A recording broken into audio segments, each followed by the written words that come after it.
What if 1492 never happened, and the so-called New World remained untouched by European boots?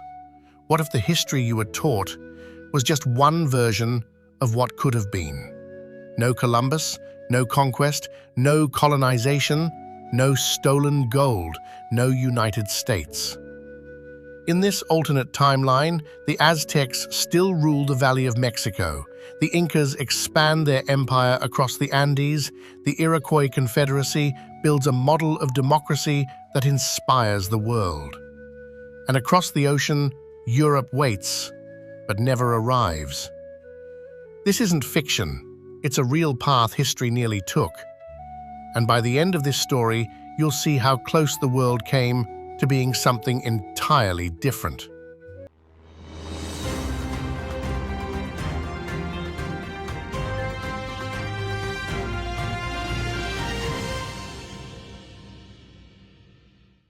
Long before 1492, Columbus was not the hero with royal backing.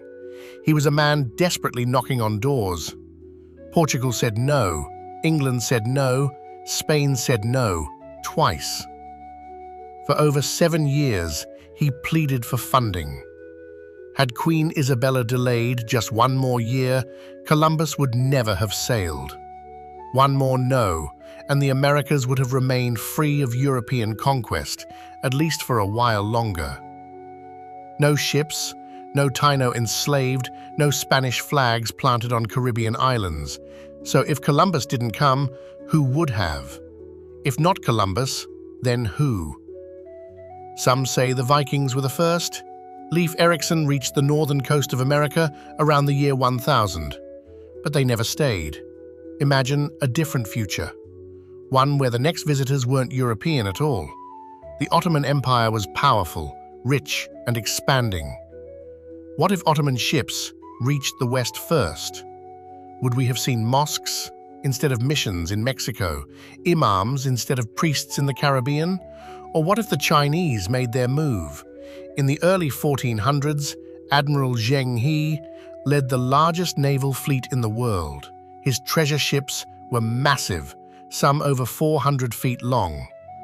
They had the knowledge, they had the power, they just didn't cross the Pacific. But what if they had?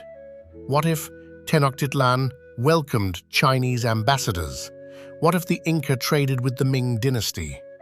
This world might have become a peaceful network of East and West, built on mutual respect, not domination. Without Columbus, the native civilizations of the Americas would have continued to rise.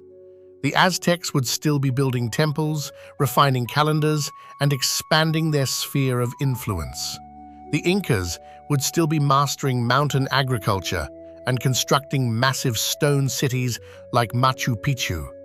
In North America, the Iroquois Confederacy, one of the world's oldest participatory democracies, would continue guiding intertribal peace.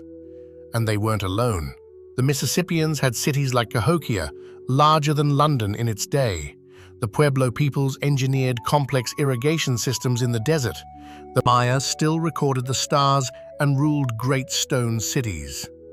These cultures were not frozen in time. They evolved, adapted, and innovated. They would have developed metallurgy, possibly firearms, and even industrial capacity on their own terms. In this version of history, native nations would have entered the global stage as equals, not as victims. So what about Europe? Without the gold and silver of the Americas, Spain never becomes an empire. The Spanish Armada, underfunded. Its dominance, short-lived. Without Caribbean sugar plantations, the Atlantic slave trade doesn't take off. With no conquest wealth, colonial expansion slows down. The Protestant Reformation might never erupt the same way. The British Empire might never be born. The French and Dutch would struggle to compete, focused more on surviving at home than conquering abroad. The ripple effects are endless. Without colonial riches, the Industrial Revolution is delayed. Without mass slavery, capitalism forms differently. Without the US, the world's power centers shift, perhaps to Asia, or to indigenous America itself. Now imagine this alternate world in the year 1776. There's no Declaration of Independence, no founding fathers, no 13 colonies. Instead, native nations are still ruling. Perhaps the Haudenosaunee Confederacy expands its influence, forming pacts with coastal and plains tribes. Perhaps the Inca develops sky observatories. Perhaps the Aztecs open universities in Tenochtitlan. Perhaps this America is one of harmony, trade, and cultural diversity without the scars of genocide and colonization. This isn't fantasy. It's a timeline we nearly lived. Columbus's voyage wasn't destiny. It was chance. One agreement, one grant of money, one queen who changed her mind. But had he failed, had he stayed in Spain or died at sea, our world would look nothing like it does today. History isn't just what happened, it's also what didn't. And sometimes the roads we never took tell us more than the ones we did. So what kind of world could we still build if we learned from the one that might have been? This is Native Historian. Stay curious.